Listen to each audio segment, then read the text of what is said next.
Magandang gabi po sa inyong lahat. Makakasama po natin ngayong gabi si Ronald Soyko, President and CEO of Trian Group of Companies. Magandang gabi, Ronnie. Good evening. Magandang gabi. Yes. Alam niyo po, talagang pinilit ko si Ronnie, ang tawag ko po dito ay si Ronnie, na makasama tayo. Dahil po gusto ko sana to discuss with him financial literacy and entrepreneurship. Kung makikita niyo po yung kanyang storya ng buhay niya, hahanga po kayo kung paano na isang simpleng estudyante na nagtapos ay lumaki at nagkaroon ng maraming kumpanya. Yun po yun. Ngayon, ang sigurong tanong na isang Pilipino na nanonood, yung kumikita ng, let's say, minimum, bakit naman ho, attorney, kailangan ko ng isang knowledge sa financial literacy? When yung kita ko ay sapat lamang, gagamitin ko sa pagkain, sa pangailangan ng aking mga anak, wala naman ako kailangan itabi. So why do I need to learn about financial literacy? Kailangan ba natin yan? Kailangan. It's very necessary because most of the time, people only worry about the present. People think about the present, not thinking that in the future, mayroon siyang magiging pangangailangan. There will be a need for certain things. Sometimes there are events in a person's life, in a family, na may nagkakasakit, somebody gets sick, kailangan niyang may konting na itatabing pera para may lalaan siya para sa mga ganong pagkakataon. So, what you mean is there should be some level of liquidity. There has to be some level of liquidity. So that you will be able to address all of your needs, no? Yes. That's only one part of it. You also need to make sure that upon retirement, you will be able to live on something. Ayun. Kasi meron nga, tama yung binabanggit mo, meron mga pagkakataon, we know of some people that who lived comfortably while working, no? Yes. Pagkatapos, sila'y nag-retire na, parang medyo gipit na gipit yung pamumuhay nila. Yung resources nila, hindi na nila ma-enjoy masyado yung remaining years of their lives. That's so, true. ano kaya ito? Paano mo kaya magagawa ito? Magagawa mo ito sa pamamagitan ng pag-save at pag-invest. Okay. Nung una, when I was younger, a lot of people told me that I should be able to save, get a part of what I'm earning, and save it. But nowadays, that's not enough. Okay. Pakinggan niyo po. So, hindi lang pala sapat na Hindi- magtabi ako na magtabi ng pera. Hindi po. Hindi Okay. ho sapat. Why? Because of inflation. Ang inflation is yung pagtataas ng presyo ng mga bilihin, the increase of the cost of goods that we live on. And right at the moment, the Philippines has about 2.8% average inflation rate. Okay. There are times, especially now that the peso is depreciating, we will be experiencing a higher degree of inflation. So if you are not investing your money, what will happen is the value of your money will be much less, and the purchasing power of your money will not be enough to be able to cover for what you will need in the future. So, sa madaling salita, Ronnie, sinasabi mo sa kanila, no, sa akin, na just saving will not be enough. You have to invest You your have to money. invest. And when you invest it, it has to earn more than inflation rate. Okay. Ngayon, nanonood naman sa atin, sasabihin nila, attorney, gusto ko nga mag-invest. Hindi ko naman alam kung saan ako mag-i-invest. Di ba? Unang tanong saan ako mag-i-invest? Pangalawa, may pera ba akong may-invest? Uunahin natin yung may pera ba akong Yan invest. muna, tama. Bago- Kasi kahit bago nagustuhin tayo- mo mag-invest, kung wala kang pera, wala eh. A person, as long as they have a source of income as an employee or as a businessman or as a professional, will always have money to invest. Okay. I was taught when I was younger in school that with whatever I earn, I will save the excess of what I spend. That is not the case anymore. And if I may So- interrupt, Ronnie, and this amount that you save, you put it in a bank. Yes. Let's say, okay, Yes, I'll yes. interrupt you on that point. When I put it in a bank, it's safe, right? It's But safe. it doesn't earn as much. Yes. Di ba? Totoo. Right now, it's ang laki less ng, than 1%. Ang laki ng pera mo. Bigyan mo sila ng idea. Let's say, may 1,000,000 ka sa bangko. Magkano ang kikitain mo sa isang taon? 1%, for example, let's assume that the bank is giving 1% interest per annum on an ordinary savings account. you have to deduct 20% withholding tax from that. Yes. So 0.8 na lang. Magkano? So ang 1% po ng 1,000,000 10,000 pesos. Gano'n lang? Yes. Okay. So yun ang kikitain mo. Ililess mo pa yung Iles mo pa withholding? yung withholding tax. So 8,000 pesos na lang interest ng pera mo. Nako. So yung That's not enough. sa madaling salita, your money is there in the bank, wallet is safe, nakaprenda siya, but it doesn't earn anything. That's true. That's true. That is the reason why it's necessary to be able to save and invest. Now, how do we start saving?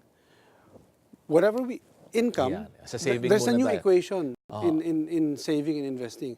Income minus investments or savings minus your amounts that you set aside for emergencies minus expenses is equal to minus that is equal to expenses. So that's income minus investments minus emergency fund is equal to your expenses. So you have to take out what you are going to save and invest, and you have to take out money for your emergencies before you will know how much you are able to spend. So yun na lang dapat ang Ang ititira gagastusin mo. Yes. So para pala yan nag-allocate ka na, You immediately allocate it. itabi mo na. Yeah. Why? Kasi money you earn will never be enough. You will always find something to spend it on. Makakita ka lang ibibili, no? Meron no? talaga. Ina-aksidente ka pag pumunta ka sa mall. Di ba? Punta ka sa mall, wala ka namang Pati kailangan. parang pag nasa ball ka, as if parang inaakit ka, no? Wala ka namang kailangan. You buy, di ba? Pag nakita mong biglang sale yung TV, yung dating 39,000, 29,000 na lang, feeling mo, pag binili mo ng 29,000, Nakalambang ka, di ba? nakatipid ka ng Nakalambang ka sa 10,000. In reality, you didn't save 10,000, you spent 29,000. That's correct. Mabuti binanggit mo yan. At siguro pwede natin banggitin doon sa ating mga televiewers ko. Ewan ko naalala mo, nung araw, ang sale once a year That's true. Tapos isang weekend lang yan.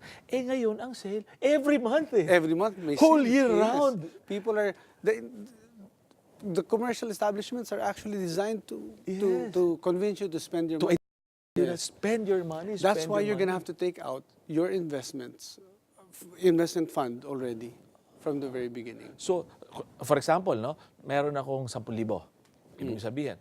So doon, sa 10,000 na yun, ibabawas ko na yung aking investment doon. Yes. Kung may pang-investment Yung ako ng savings and investment. Yes. 2,000. Kung may saving ako na 1,000, itatabi ko na rin yun. Tapos yung pang-emergency ko, kung sakali hospitalization or what have you, itatabi ko na rin na 1,000. Yes. So, 6,000 na lang. Yun lang ang gagastusin. Yun ang gastusin mo. And I have to live within that 6,000. Within that, yes. Sana po naintindihan Because ninyo. Yes. what's important is not the amount of money you earn. It's the amount of money that you save and invest. That's going to make you who you are in the future. So ang importante hindi yung kinikita mo Hindi kasi lang. merong mga tao malaking kita. That's true. Pero ang laki rin gumastos. Yes. I have friends who earn a cool 6-digit figure. Pero pag nagkakasakit ang isang membro ng pamilya, nothing is ever enough. Wala ring panggastos. So kasi talagang hindi nila na ma-manage yung pera. Yes. nila. Okay. So huwag kayong magagalit pala doon sa matipid, Oh yeah. Ganun Yeah. ganun. Yun yung tamang attitude. Dapat magtipid. Paano naman yung sinasabi lahat na lang na tinipid? Hindi naman, hindi naman siguro tama. There's yan. always a balance in Oh, everything. yes. There's always a balance. Now- You also need to, what a lot of people don't understand is, you also need to enjoy life, di ba? While at the same time, you pay yourself. You pay yourself by saving and investing. Ngayon sabihin, the televiewer will tell us, attorney, yan ba sinasabi ni Ronnie? Sabi niya, pag sinunod ko, yayaman ba ako dyan? Ayan, di ba? Kasi Yes. lahat naman ng tao gusto maging mayaman, maging maginhawang buhay. Yeah. I'll give you an example. Meron akong kilala, Yaya. Yaya, she works as a household maid and earning 5,000 pesos a month. Okay. She decided to save 1,000 pesos every month and invest it in the stock market. Okay. Pwede siya maging, Yes. sa 1,000. Sa 1,000. Invested in the stock market. Right now, she's already a millionaire. Really? She's a millionaire. She started investing in 2009. She became a millionaire in 2015. Sa pag-i-invest lamang niya. 1,000 pesos to 1,500 pesos a month. Pero sinasabi naman natin, siyempre, para makapag-invest ka doon, may literacy ka pagdating sa pag-invest sa stock market. Yes. Paano naman niya natutunan yun? We have a club, a truly rich club, together with my friends, Bo Sanchez. Yeah. And what we do is we teach people how to save and invest. Oh, so Yes. you educate the public. We educate them. We've been doing this since 2007. Yes, and we've been having financial literacy seminars and entrepreneurship seminars ever since on a regular basis. And it's a membership club, and we teach people how to invest their money and where to put it in. That's what we do. But it's also possible for people to research, to go through YouTube. There's a lot of investing seminars available on YouTube. There's bigcharts.com where you can study the charts and study how the market behaves and all of that. It is very possible, and when I started investing, hindi rin naman ako marunong, but I read a lot, I started learning, and eventually you'll get the hang of So it. ang recommendation mo, Ronnie, is to study before you invest. Yes. Kasi baka mamaya masunog kayo eh. What's important is you have to know the companies that you will invest in. Okay. Sige nga, bigyan mo give you an kami ng example. background. I'll give you an example. There's such a thing as the 4 or 5 P's in companies: the product, the place, the people, and the price, the pricing of their products. Okay. Ang importante lang na pag nag-invest tayo sa isang kumpanya, we know that the company we invest in will be there 50 years, 60 years, 100 years from now.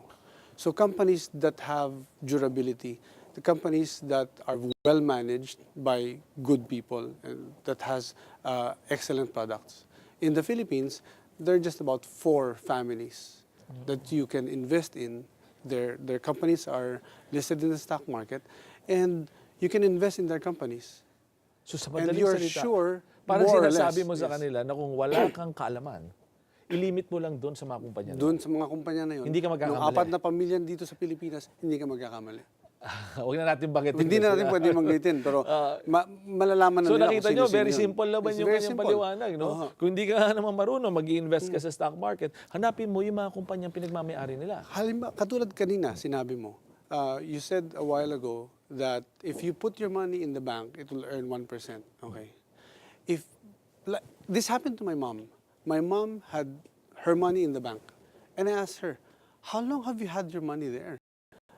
She's had her money there ever since I was a kid. She's been putting her money there. When I was already financially literate, sabi ko, do you really trust your bank? Yes. Okay, if you really trust your bank, why don't you just buy the bank? Okay? Because if you trust your bank so much, it would be better for you to own the bank rather than just put money in the bank. And You your buy mon- the shares of the And bank. your money is just sleeping there. Exactly. Your money is just sleeping there. It's the same thing. And the bank will pay you dividends anyway. And you earn as the company grows, you are earning from the capital appreciation. Siyempre, hindi naman lahat makakabili ng bangko.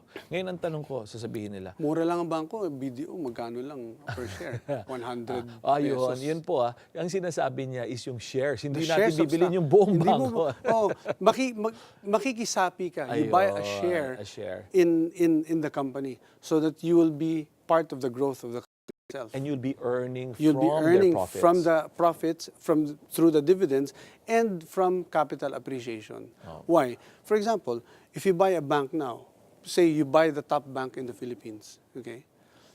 You're sure that they're well managed and that 10, 20 years from now, they'll be much, much larger than their current size now. So therefore, the minimum investment that you make in buying the shares, Yes. you think would grow and grow in Yes. folds. That's Maybe true. 2 folds, That's true. 3 folds. I'll give you an example. Okay, my daughter. I started her into saving and investing at the tender age of 9. She started investing her money in the stock market at 10 years old. By the time she turned 15, we celebrated our family M Day. We have our family M Day, that day when everybody in the family are millionaires. Alright. So at the age of 15, At the age of 15, from 10 to 15, she only earns 50 pesos a day. plus whatever she earns from birthday gifts or whatever, she would save and invest all of this money into her investment account. By age of 15, she already had her first million. So it's possible. If somebody who earns 50 pesos a day can become a millionaire, So you just, there is no reason why people who are working and earning a salary will not be able to save Okay. and invest as The well. next question would be, maganda ho yung binabanggit nyo. Gusto ko rin maging millionaire. Sasabihin Yes. nila, saan ho ako pupunta? Before you answer that, magbabalik po ang Patakaran.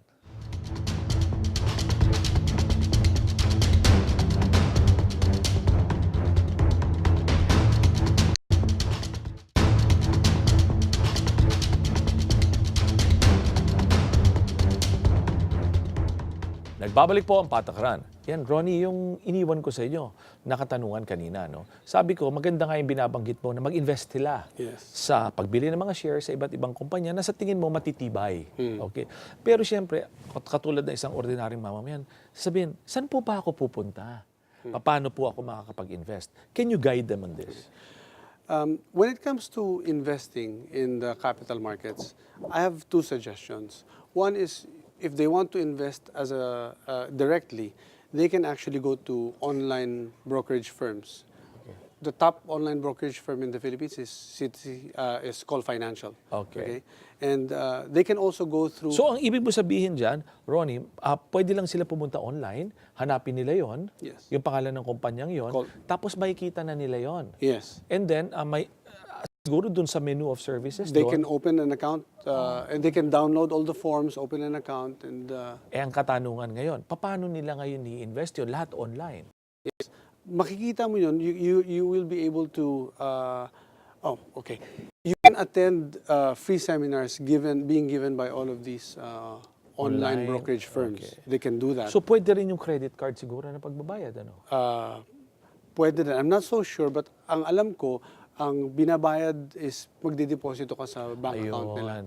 Pagka by form yon, Yes. ida-download mo, magdideposito ka sa bank account nila, Yes. and then ma-identify nila na yun ang investment mo, Yes. and then kasama ka na Yes. doon sa proseso Yes. na yon. Ngayon, do you get regular alerts or information about this? Yes, and you can also, every time you do a transaction, they will email you a copy of that transaction, acknowledging the So, transaction. recorded naman yun. Recorded. Everything is recorded. And you have a dashboard that to see everything that's happening on your account. Ganun. Sa Yes. online, makikita mo kung kumikita ba yung account mo, Yes. kung nababawasan yung pera mo. Ngayon, sasabihin ng In iba. real time. Ngayon, tatanungin kita. Sasabihin ng iba, wala ho bang komisyon yung mga yan? Siyempre, laging ganun. Wala ho bang komisyon? Siyempre, pag ako bumili, may service fee po yun. Yes. Pag ako po, nag-decide ko, ay, ibebenta ko na lang po. Parang hindi ko naman na kailangan yung shares na yan. Pati mukhang hindi maganda yung ramdam ko sa kumpanya na yan. Tapos may mga nabalitaan ako na may mga activities silang hindi maganda. Di ba? Ibebenta ko. May service fee rin ho ako ron. Meron hong service fee yan. They only charge 1/4 of 1% commission for every transaction. Ganun. Ganun ho kaliit. Ang minimum nila na charges is 20 pesos. So it's actually very, very minimal in terms of the charges, what they earn. They are earning on the volume. In fact, I would say that what they're doing this more out of a service than out of genuine desire for To earn. for revenue. Kasi hindi ko makuha kung paano kumikita sa 1/4 of 1%. Yung mga sa mga in a sense service fee or Yes. commission nitong mga Yeah. kumpanya So if katulad you nito. ask me, I think they're doing the investing public a great favor. Okay. Ngayon naman, But there's another way of investing Yes. in the capital markets by going through mutual funds. yan, papaano po yan? Meron hong mga mutual fund companies na sila ang nagmamanage, professionally managed funds ho ito. Sila, ipapasok mo ang investment mo sa kumpanya nila, sila na ang nagde-decide kung which company Kung saan nila kung saan nila i-invest i-invest. yung pera mo. Yes. Let's say, meron akong pera na 20,000. Meron may pera po ako extra money na 20,000. Yes. Napanood ko si Mr. Ronnie, si Soy ko, at sabi ko, gusto ko na mag-invest. Okay? May 20,000 ako, pupunta ako sa mutual fund. Ngayon, hindi ko naiisipin kung saan nila dadalhin yung pera ko. Yes. Ganun ba yun? Yes. Hindi natin alam, hindi na ako natatanungin, bibili mo ba ito ng share sa A company, sa B company? Hindi na ako. Sila na ang nagde-decide. So what they do is they lump all of the money that they gather in the mutual fund together, and they invest it as a whole. Oh. And everybody who are shareholders within the mutual fund company will share on the income. Eh, paano kung may losses? Ay, gano'n, di ba?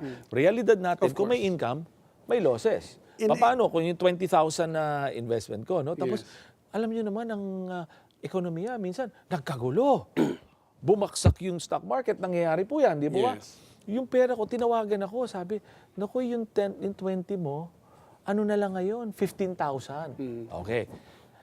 Yun ho ba ay actual loss? Yan paliwanag natin. Actual loss ho ba yun o paper loss? There's what you call a paper loss where meron kang loss na kinikerry, but in reality, hindi pa siya actual loss hanggat hindi mo nililiquidate yung Ayun. investment Hanggat mo. hindi mo kinakash. Hanggat hindi mo kinakash in. So, kung sabihin ko, ay sige ho, benta ko na yan. What is very... Magiging That's 15,000 true. lang pera ko. Yes. Pero ho yung kunyari, may losses ngayon, naglalaro ang stock market, bumababa po yung presyo ng aking investment. Hanggat hindi ko kinakash in yun, sa mata ko, may loss. Yes. Pero pwede ho, through a period of time, tumaas rin ulit yun. That's true. At mabawi ko. If Anong you look suggestion niyo dyan? If you look at the trajectory of the market, in the long term, especially in the Philippines, in the long term, the market is just keeps going up. Even if the company, the prices of the shares are fluctuating on a short term, in the long term, it just keeps going up. So, for as long as your investment horizon is long term, you're actually generally safe in the Philippines. And when you say long term, gaano po Maybe 10, 15 years. Oh, so ibig sabihin, sandali po, sasabihin ko, Mr. Ronnie, 20,000, 20 years ko ho bago ko kukunin? How about isang taon ho? How about 1 year? What's important when you're investing in the stock market is you average. You keep putting in an equal amount of money every month. Okay? Every month. So as you earn your salary, you set it aside, you put it in. You set it aside, you put it in. Every month without fail. Why? So that as the market keeps fluctuating up or down, when the market is down, the same amount of money will buy more shares of the same company. When the market is up, the same amount of money will buy lesser shares, but you're averaging your cost out. So what is the ideal term? Yan. Kasi siyempre, may iba ho, may mga pangailangan. Cost averaging talaga yan. Yes. But Isang taon. this is the reason why it's important na meron kang sineset aside pang emergency. Not na hindi lahat ng pera mong savings ini-invest mo. You invest a portion of your savings so that in the event of an emergency, you still have cash to be able to move. So hindi mo kailangang i-withdraw yun. Yes. Yung investment mo na yun sa Yes. stock market. Kasi baka mamaya baksak yung Yung halaga Yes. market doon, talo ka Yes. pag withdraw mo. Okay, ganito naman po. Are there other forms of investment? Siyempre, tatanungin nila, yan ho, pinaliliwanag niyo pag-invest sa stock market. Yeah, na po. Meron pa ho bang these are ibang financial paraan? investments. Yes. Yes. Pwede ba? How about yung sa pagbili ko po ng lupa? Is this a form of investment? It can be a form of investment, okay. But depending on what kind of property you buy, okay. Between me buying a condominium unit, for example, that I will rent out, okay. Rent would earn you probably 6% per annum on the property value, on the property cost, okay. But if you look at the trajectory of the Philippine market, you might as well buy the top real estate company in the Philippines, and it will earn you more. So your recommendation is instead of buying a condominium unit, is buy shares. It depends on the investment appetite and the intention of the investor. In terms Yes. of its use also. Yes, in terms of its use. Because if, for example, an investor is buying a property in Manila, but they live in another city in the province, for example, so they will rent it out on a short term so that every time they come to Manila, they'll be able to use it, then probably it will make sense for them. But there are many ways of looking at an investment in the perspective of the investor. How about a piece of land? A piece of land is good, especially if it's raw land. Okay, raw land meaning undeveloped land, because the potential for earning is actually huge. Okay, when you buy a subdivision property, you might have to wait a little bit longer for the price to rise up. But if you look at the real estate market today, property prices has been rising very, very quickly, especially in How Metro about Manila. condominium units? Can we say that a condominium unit is a good investment? Because what I noticed, ito naman personal ko lang po, no? I noticed that the price of a condominium unit plateaus at some point. It does. Therefore, yung ano pa lang siya, pre-development lang siya, taas yun. Pagpatak na niya ng fully completed na yung project, no? Sisipa pa ng konti ho yun. Sisipa pa yun. Tapos, pag naabot na niya yung maximum na yun, hindi na siya tataas pa. If you buy it Tama ho ba yung assessment ko na yun? Hanggat doon na lang siya. You're gonna have to buy it pre-development if you want to earn. You're gonna have to buy it pre-development if you want to earn. But when you're buying a fully built unit, realizing revenues or earnings out of it will mean that you have to sell it. The secondary sale market is actually quite difficult. Okay.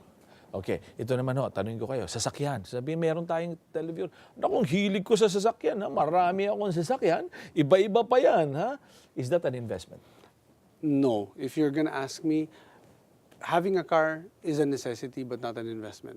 Because the moment you take out that car from the showroom, you already depreciate the property, the value 20%. And at some point in time, it's zero Yes. depreciation na Yes. yun. Wala Yes. na, di ba? Yes. Wala na. Kaya lang, enjoy kang gamitin yun. Yes. How about, let us say, jewelries? If you buy gold, Yeah. raw gold, which is not jewelry, that's an investment. If you buy diamonds, loose diamonds, that's an investment. If you buy jewelry, that is not an investment. Why do you say so? Because I know, I honestly have a client wherein they produce, they manufacture. Yes. Okay, there's bracelets, earrings, and it's quite expensive. That's huh? true. Meron dyan, mahal talaga. Now, to some, it's an investment. Now, why do you say it's not an investment? Diamonds and gold and other precious metals are commodity items. There is a global market and a global price set on a daily basis for these commodities. Okay, that's why it's an investment. When it's jewelry already, the value becomes different. So, for Because there's example, already a byproduct. Yes, the amount of gold, for example, in a ring, will be a few grams, but the price is actually worth more than the equivalent amount of gold in that In that its piece raw of jewelry. state, no? Yes. Oh. So because when they manufacture jewelry, it will involve labor and some losses in the materials and, of course, the markup of the jewelry manufacturer. And these are things that are quite difficult to recover when you start selling it. How about this one? How about watches? Alam niyo naman, may growing ano ngayon, interest. Sa relo. I actually buy watches. Oh, yes. My friends buy watches. Do you think it's a good investment? Yung mga expensive watches po It depends na on tinutukoy natin. your ability to be able to cash the watch. Bottom line is, if you buy and there is a need, can you sell it out? That's the problem always, because who will buy it at a higher price than what you bought it? So there's always a substantial deduction from your purchase price. Depends on the brand. your ability. Again, your ability to sell it. Because in the more exotic brands of watches, the Patek Philippe's of the world or the Richard Mille, and they produce limited edition watches, there will be a global market for these watches. But maybe not as much as in the But Philippines. not as much as if you're in the Philippines and you have limited access to these buyers, the global buyers, then it's going to be quite difficult to do that, to unload. So, how about, dadaling ko naman kayo dito sa usapin na you have explained so much about investment, ano? Yes. About investment. Now, let me ask you about entrepreneurship naman. Paano kung gusto ko naman magtayo ng sarili kong business? Pero bago nyo sagutin yan, magbabalik po ang Patakaran.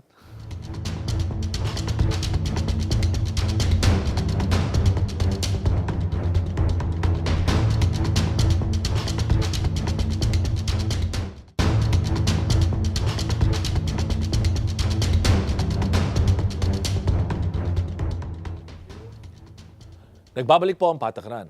Ronnie, yung iniwan ko sa yung tanong, ang dami na natin na pag-usapan about investments, yung tulong na mabibigay mo sa televiewers natin on financial literacy. Ngayon naman yung mga gustong magtayo ng sariling business. Entrepreneurs. This is my favorite. Yes. My o sige. favorite topic of all. Why? Because entrepreneurship is actually very, very important in developing a nation. Because entrepreneurship creates jobs. Entrepreneurship creates, builds the economy and builds the nation, builds the country. When you invest in financial instruments, you don't necessarily create jobs. But when you invest your money and your time and your toils in building a business, you are actually getting the potential of being able to hire somebody eventually. So not to only help are you helping yourself, Yes, you're but helping you're helping others. others. Yes. And the community around you. And the community around you. Okay, sige You're nga. building value. For example, nagpatayo ka ng isang laundry business, for example.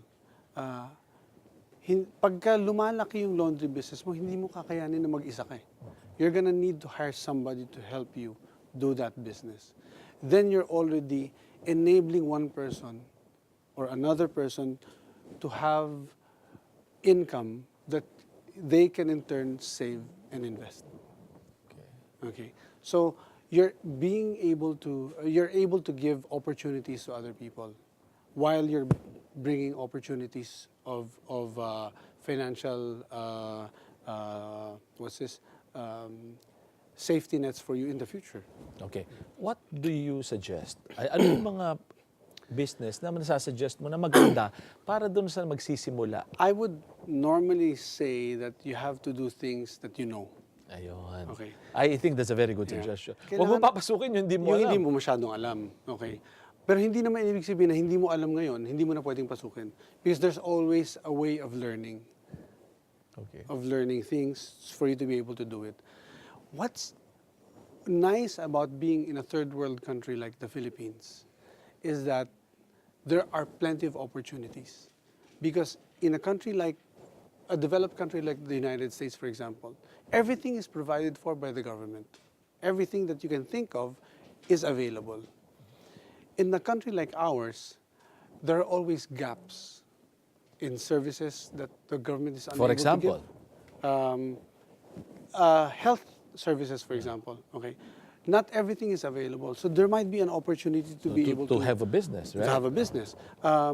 When the government is unable to provide for efficient mass transport, there's always an opportunity for somebody to be able to put in, Good point. yes, a transport business. Right. Okay? So there are always gaps where people can actually fill in and create a business. Ang pinakausong business sa atin yung sari-sari store. Yes. Yan ba okay na business din yan? Depends. Pag marami ng sari-sari store sa lugar, medyo mahirap na. Pero kung ikaw ang bagong sari-sari store doon, that might be a good business. But what's important is when you set up a business, you need to understand that the business is separate from your family finances. Ayun, paliwanag mo yun. So, hindi pwede, paghalu-haluin mo. Hindi mo pwede paghaluin. Okay, meron akong pera dito Yes. sa pagtatrabaho at meron rin akong business. Hindi ko pwedeng paghaluin yung Yes. dalawa. You cannot commingle funds. Why? Because the business funds is separate and distinct from your personal funds. And you cannot touch Okay. the business funds. Yun ang mabigat sa iba. Because that's not yours. Okay. That's the business's funds. So I would suggest that if a person is actually going to business, that business should be able to pay him a salary, and he should be able to live off the salary that he pays himself, and be content with that without touching the other funds of the business. So you pay yourself a salary. Okay. So, minimum na salary yun Yes. na tinatanggap mo, but at the same time, the business continues to operate. The business continues So, to operate. it's a bad practice pala na, let's say, ako may-ari ng kumpanya, may sweldo ko, tapos pag naisipan ko, kuha akong pera dito, kuha ako ng Yes. pera dito, pag mag-abroad ako. In a sari-sari store business, for example, the common practice is that pag merong may kailangan ng sardinas, sabi, kumuha ka na lang doon sa tindahan, o kumuha ka. That's commingling of funds. When your family has to get something from the store, You have to the buy it. family have to buy it, has to pay for it, so that the business will continue to grow. So hindi pala magandang ugali na pag may business ka, you treat it as your own. It's not your own personal funds. It's separate and distinct from your personal funds. So what else could you suggest for purposes of those who would want to start a small business? Okay, for those who want to start a small business, they need to open their minds to the opportunities out there. They have to look at being able to satisfy pains, being able to satisfy irritants, being able to satisfy things that people don't like to do. For example, you have a nice pair of shoes, and I'm sure you would like your pair of shoes to be shiny Yes. every time you wear it in the morning. Right. Okay. But how many times do you enjoy shining your shoes? Hindi. Diba? Kasi pag nagmamadali ka na, pupunasan mo na lang Exactly. yan. No? The problem there is, if I want my shoe shined, I need to go to the mall. I need to waste time to drive to the mall. Okay? I need to waste time to look for parking and then walk going to the popular shoe shine establishment and have it done. Why is it that nobody wants to save me from the irritant of having to drive, look for parking, pay for parking, and then walk going to the shoe shine establishment?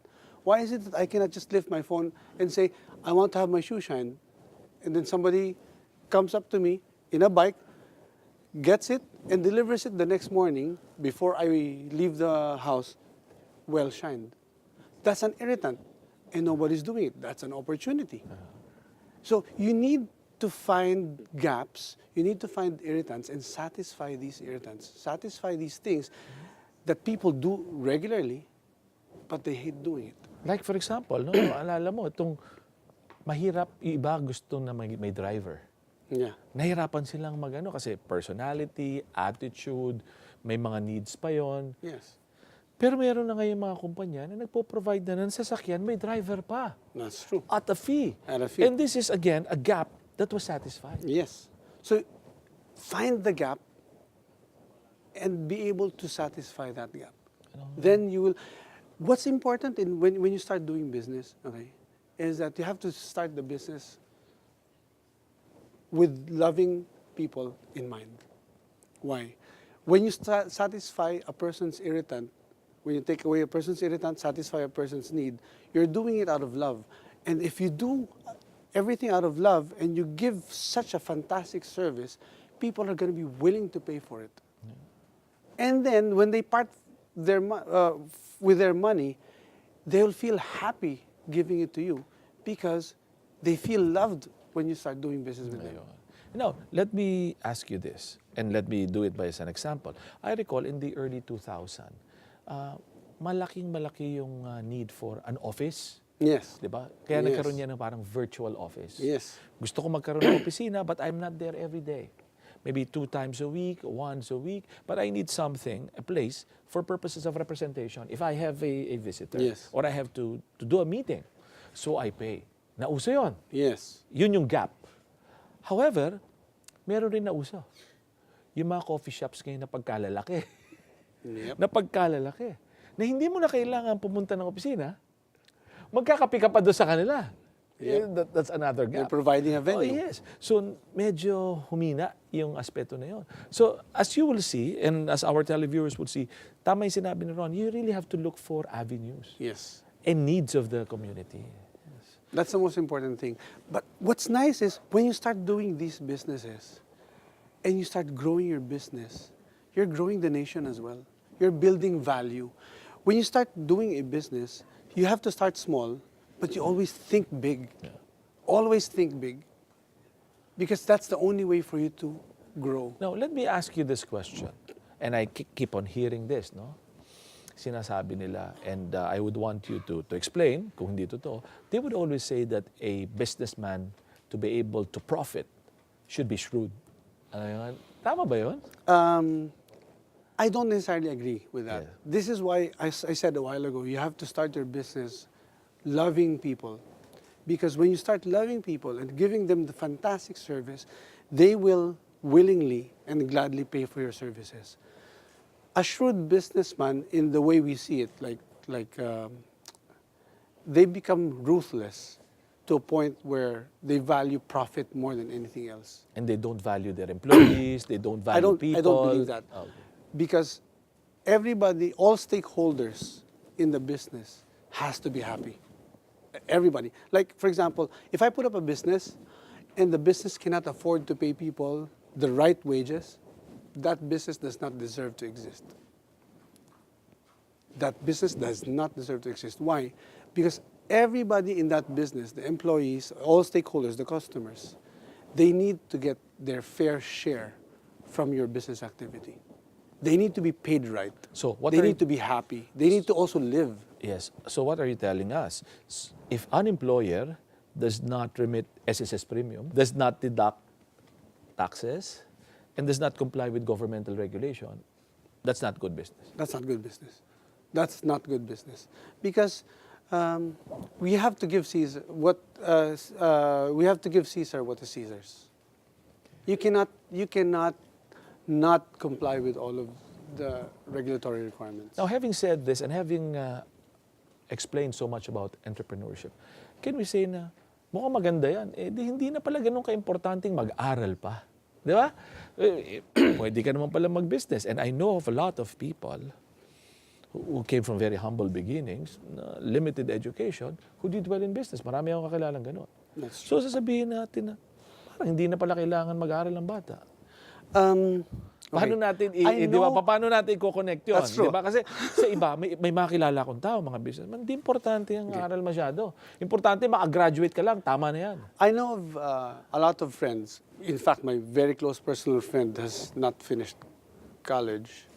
He never graduated from the university, but is a billionaire. Okay. But these are few and far between. What I'm saying is, it's important for kids to be able to finish their studies and graduate from the university, because their education will always be a fallback. Something happens to the business, you can fall back on a profession or on a career, on a skill that you know that you've learned from school.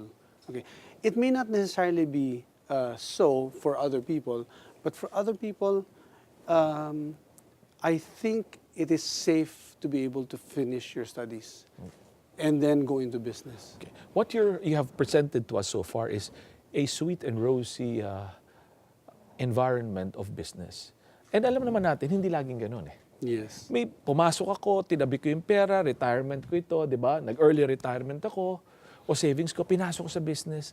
Nako, talo. Okay. Okay. Paano yun? Kawawa naman yung tao. So sabihin na mag-employo na lang ako. Di ba?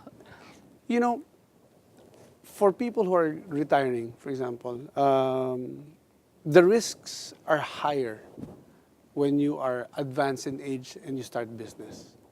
Okay, there are very few Colonel Sanders out there who started 50 years old, I think, yes. 65 years old when he Right. started the business. Okay, and he grew it into a global company.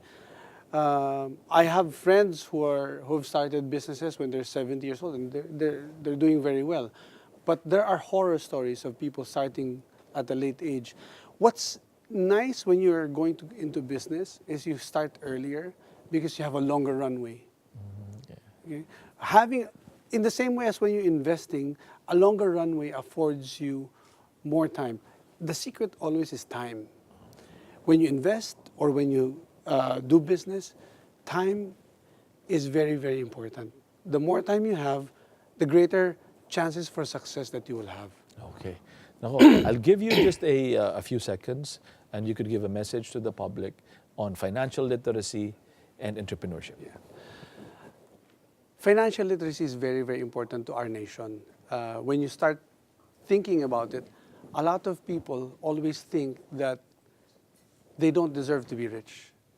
Everybody deserves to be rich, and everybody can become rich. It is only having the skill to be able to achieve it that's important. The skill can be learned easily. What's important is you have to open your heart and your mind to the ability to be able to learn it. Okay. There are many times when a taxi driver would actually get a huge tip from a foreigner, gets $100, $200 tip. What would they do? They would stop plying the routes and will not work for the next 3 days because they have enough. What's important is we need to understand that we need to grow our bank account, our emotional bank account, so that we will be able to train ourselves to accept the fact that we deserve to be rich as well. This nation deserves to be rich, but you cannot